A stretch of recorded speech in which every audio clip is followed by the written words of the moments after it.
So, Chapter 3. Lovely sunny day outside. And, but let's turn to the progress of Petter Nord. Chapter 3. I shall almost be compelled to leave reality and turn to the world of saga and extravagance to be able to relate what now happened. If young Petter Nord had been Per, the swineherd, with a gold crown under his hat, it would have all seemed simple and natural. But no one, of course, will believe me if I say that Petter Nord also wore a royal crown on his tow hair. No one can ever know how many wonderful things happen in that little town. No one can guess how many enchanted princesses are waiting there for the shepherd boy of adventure. At first it looked as if there were to be no more adventures. For when Petter Nord had been set free by the old mayor, and for the second time had to flee in shame and disgrace from the town, the same thoughts came over him as when he fled the first time. The polska tunes rang again suddenly in his ears, and loudest among them all sounded the old ring dance. Christmas time has come, Christmas time has come, and after Christmas time comes Easter. That is not true at all, that is not true at all, for Lent comes after Christmas feasting.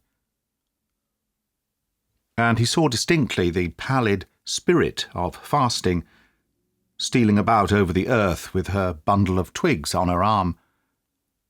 And she called to him, "Spendthrift, spendthrift, you have wished to celebrate the festival of revenge and reparation during the time of fasting that is called life.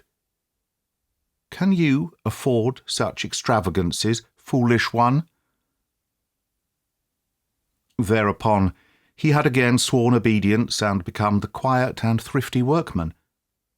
He again stood peaceful and sensible at his work. No one could believe that it was he who had roared with rage and flung about the people in the street, as an elk at bay shakes off the dogs. A few weeks later, Halfosson came to him at the machine shop. He looked him up, at his niece's desire. She wished, if possible, to speak to him that same day.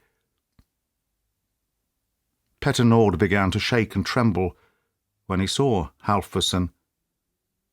It was as if he had seen a slippery snake. He did not know which he wished most, to strike him or to run away from him. But he soon perceived that Halfosson looked much troubled. The tradesman looked as one does after having been out in a strong wind. The muscles of his face were drawn. His mouth was compressed, his eyes red and full of tears. He struggled visibly with some sorrow. The only thing in him that was the same was his voice. It was as inhumanly expressionless as ever. "You need not be afraid of the old story, nor of the new one either," said Halfosson. "It is known that you were with those men who made all the trouble with us the other day, and as we supposed that they came from here, I could learn where you were. Edith is going to die soon," he continued, and his whole face twitched as if it would fall to pieces. "She wishes to speak to you before she dies, but we wish you no harm." "Of course I shall come," said Petter Nord. Soon they were both on board the steamer. Petter Nord was decked out in his fine Sunday clothes. Under his hat played and smiled all the dreams of his boyhood in a veritable kingly crown. They encircled his light hair. Edith's message made him quite dizzy. Had he not always thought that fine ladies would love him? and now here was one who wished to see him before she died. Most wonderful of all things wonderful, he sat and thought of her as she had been formerly. How proud, how alive. And now she was going to die. He was in such sorrow for her sake. But that she had been thinking of him all these years. A warm, sweet melancholy came over him. He was really there again, the old mad Petter-Nord. As soon as he approached the village, the spirit of fasting went away from him, with disgust and contempt. Halfvorson could not keep still for a moment. The heavy gale, which he alone perceived, swept him forward and back on the deck.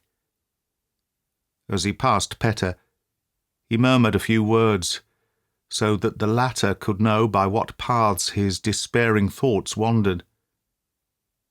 They found her on the ground, half dead, blood everywhere about her, he said once. And another time, was she not good? Was she not beautiful? How could such things come to her? And again, she has made me good too. Could not see her sitting in sorrow all day long, and ruining the account book with her tears. Then this came, a clever child besides, won her way with me, made my home pleasant, got me acquaintances among fine people, understood what she was after, but could not resist her. He wandered away to the bow of the boat. When he came back, he said, "I cannot bear to have her die." He said it all with that helpless voice which he could not subdue or control. Petter-Nord had a proud feeling that such a man as he, who wore a royal crown on his brow, had no right to be angry with Halfvorson. The latter was separated from men by his infirmity, and could not win their love. Therefore he had to treat them all as enemies. He was not to be measured by the same standard as other people. Petter-Nord sank again into his dreams. She had remembered him all these years, and now she could not die before she had seen him. Oh, fancy that a young girl for all these years had been thinking of him, loving him, missing him. As soon as they landed and reached the tradesman's house, he was taken to Edith, who was waiting for him in the arbour. The happy Petter-Nord woke from his dreams when he saw her. She was a fair vision, this girl, withering away in emulation with the rootless birches around her. Her big eyes had darkened and grown clearer. Her hands were so thin and transparent that one feared to touch them for their fragility. And it was she who loved him. Of course, he had to love her instantly in return, deeply, dearly, ardently. It was bliss, after so many years, to feel his heart glow at the sight of a fellow being. He had stopped motionless at the entrance of the arbour, while eyes, heart, and brain worked most eagerly. When she saw how he stood and stared at her, she began to smile with that most despairing smile in the world, the smile of the very ill, that says, "See, this is what I have become. But do not count on me. I cannot be beautiful and charming any longer. I must die soon." It brought him back to reality. He saw that he had to do not with a vision, but with a spirit which was about to spread its wings, and therefore had made the walls of its prison so delicate and transparent, It now showed so plainly in his face, and in the way he took Edith's hand, that he all at once suffered with her suffering, that he had forgotten everything but grief, that she was going to die. The sick girl felt the same pity for herself, and her eyes filled with tears. Oh, what sympathy he felt for her from the first moment. He understood instantly that she would not wish to show her emotion. Of course it was agitating for her to see him, whom she had longed for so long. But it was her weakness that had made her betray herself. She naturally would not like him to pay any attention to it. And so he began on an innocent subject of conversation. "Do you know what happened to my white mice?" he said. She looked at him with admiration. He seemed to wish to make the way easier for her. "I let them loose in the shop," she said. "They have thriven well." "No, really? Are there any of them left?" "Halforson says that he will never be rid of Petter Nord's mice. They have revenged you, you understand," she said, with meaning. "It was a very good race," answered Petter Nord, proudly. The conversation lagged for a while. Edith closed her eyes as if to rest, and he kept a respectful silence. His last answer she had not understood. He had not responded to what she had said about revenge. When he began to talk about the mice, she believed that he understood what she wished to say to him. She knew that he had come to the town a few weeks before to be revenged. Poor Petter Nord. Many a time she had wondered what had become of him. Many a night had the cries of the frightened boy come to her in dreams. It was partly for his sake that she should never again have to live through such a night. That she had begun to reform her uncle, had made his house a home for him, had let the lonely man feel the value of having a sympathetic friend near him. Her lot was now again bound together with that of Petter Nord.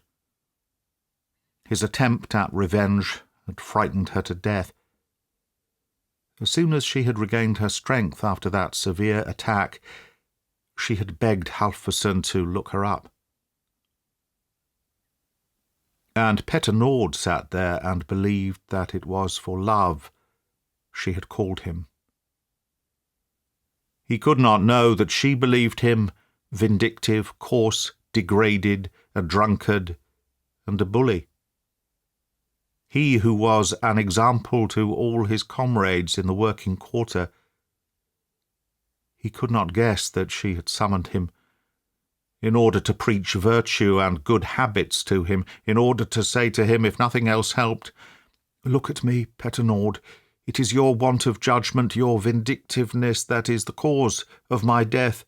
Think of it, and begin another life."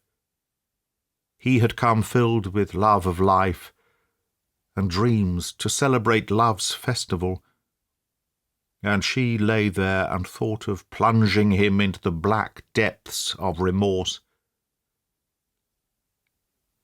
There must have been something of the glory of the kingly crown shining on her, which made her hesitate, so that she decided to question him first.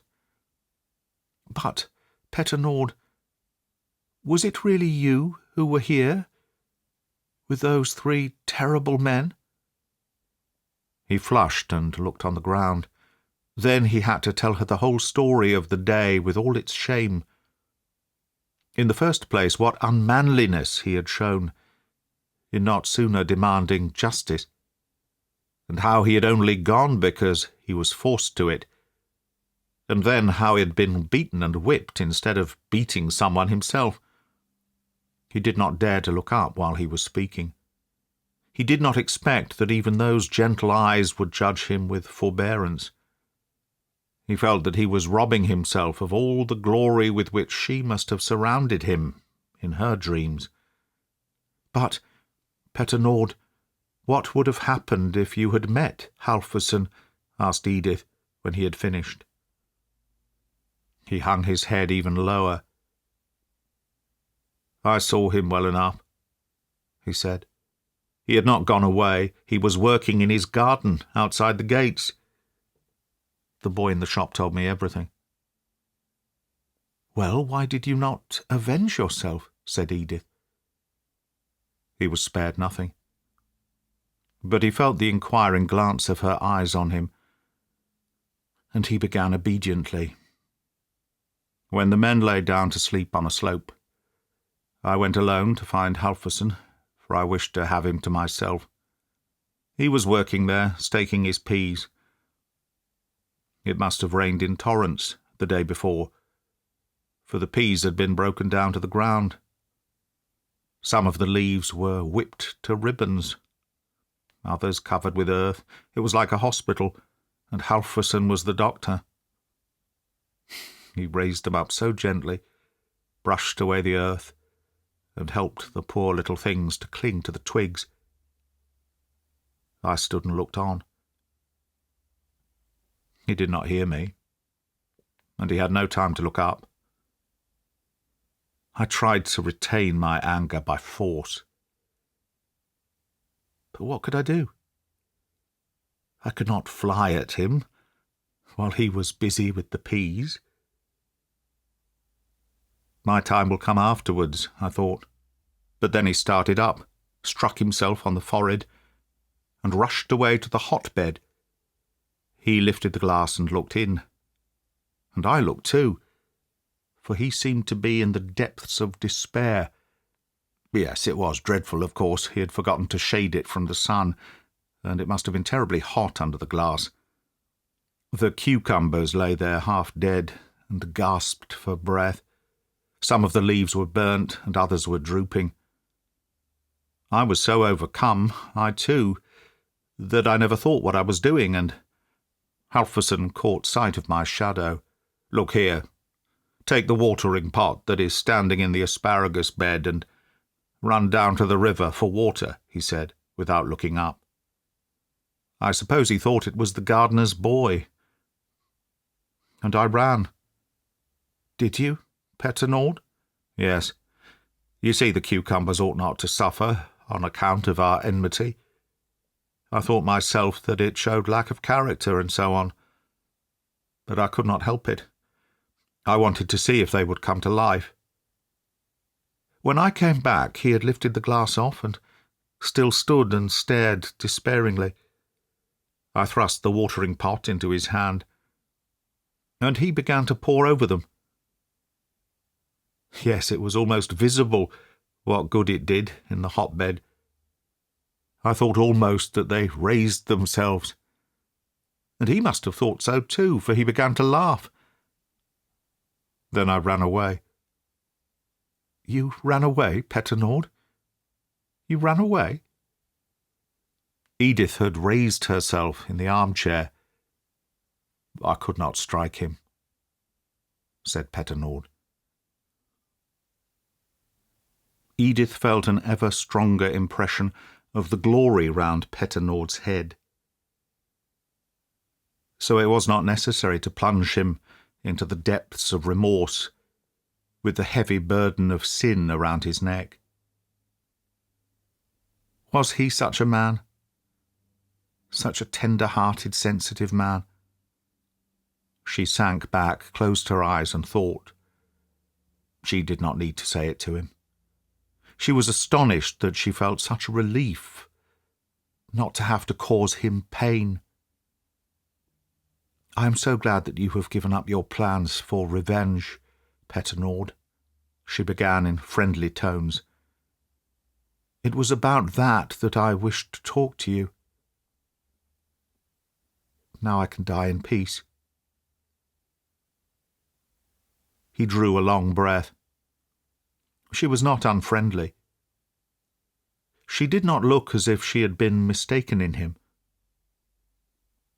She must love him very much when she could excuse such cowardice. For when she said that she had sent for him to ask him to give up his thoughts of revenge, it must have been from bashfulness, not to have to acknowledge the real reason of the summons. She was so right in it. He who was the man ought to say the first word. "How can they let you die?" he burst out. "Halverson and all the others, how can they? If I were here, I would refuse to let you die. I would give you all my strength. I would take all your suffering." "I have no pain," she said, smiling at such bold promises. "I am thinking that I would like to carry you away like a frozen bird, lay you under my vest like a young squirrel. Fancy what it would be to work if something so warm and soft was waiting for one at home. But if you were well, there would be so many—" She looked at him with weary surprise, prepared to put him back in his proper place. But she must have seen again something of the magic crown about the boy's head. For she had patience with him. He meant nothing. He had to talk as he did. He was not like others. "Ah," she said indifferently, "there are not so many, Petternord. There has hardly been anyone in earnest." But now there came another turn to his advantage. In her suddenly awoke the eager hunger of a sick person for compassion. She longed for the tenderness, the pity that the poor workman could give her. She felt the need of being near that deep, disinterested sympathy. The sick cannot have enough of it. She wished to read it in his glance and his whole being. Words meant nothing to her. "I like to see you here," she said. "Sit here for a while and tell me what you've been doing these 6 years." While he talked, she lay and drew in the indescribable something which passed between them. She heard, and yet she did not hear, but by some strange sympathy she felt herself strengthened and vivified. Nevertheless, she did get one impression from his story. It took her into the workman's quarter, into a new world full of tumultuous hopes and strength. How they longed and trusted, how they hated and suffered. "How happy the oppressed are," she said. It occurred to her, with a longing for life, that there might be something for her there. She who always needed oppression and compulsion to make life worth living. "If I were well," she said, "perhaps I would have gone there with you. I should enjoy working my way up with someone I liked." Petternord started. Here was the confession that he had been waiting for the whole time. "Oh, can you not live?" he prayed, and he beamed with happiness. She became observant. "That is love," she said to herself. "And now he believes that I am also in love. What madness, that Varmland boy." She wished to bring him back to reason. But there was something in Petternord on that day of victory that restrained her. She had not the heart to spoil his happy mood. She felt compassion for his foolishness, and let him live in it. "It does not matter, as I am to die so soon," she said to herself. But she sent him away soon after. and when he asked if he might not come again, she forbade him absolutely. "But," she said, "do you remember our graveyard up on the hill, Petter Nord? You can come there in a few weeks, and thank death for that day." As Petter Nord came out of the garden, he met Halvorsen. He was walking forward and back in despair, and his only consolation was the thought that Edith was laying the burden of remorse on the wrongdoer. To see him overpowered by pangs of conscience, for that alone had he sought him out. But when he met the young workman, he saw that Edith had not told him everything. He was serious, but at the same time he certainly was madly happy. "Has Edith told you why she is dying?" said Halvorsen. "No," answered Petter Nord. Halvorsen laid his hand on his shoulder, as if to keep him from escaping. "She is dying because of you. Because of your damned pranks. She was slightly ill before, but it was nothing. No one thought that she would die. But then you came with those 3 wretched tramps, and they frightened her while you were in my shop. They chased her, and she ran away from them, ran till she got a hemorrhage. But that's what you wanted. You wished to be revenged on me by killing her. Wished to leave me lonely and unhappy without a soul near me who cares for me. All my joy you wished to take from me. All my joy." He would have gone on forever.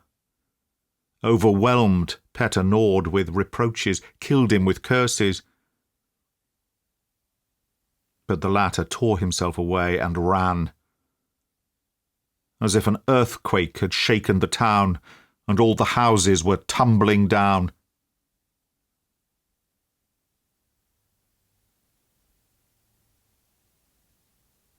Looks like there's one more chapter, so next time.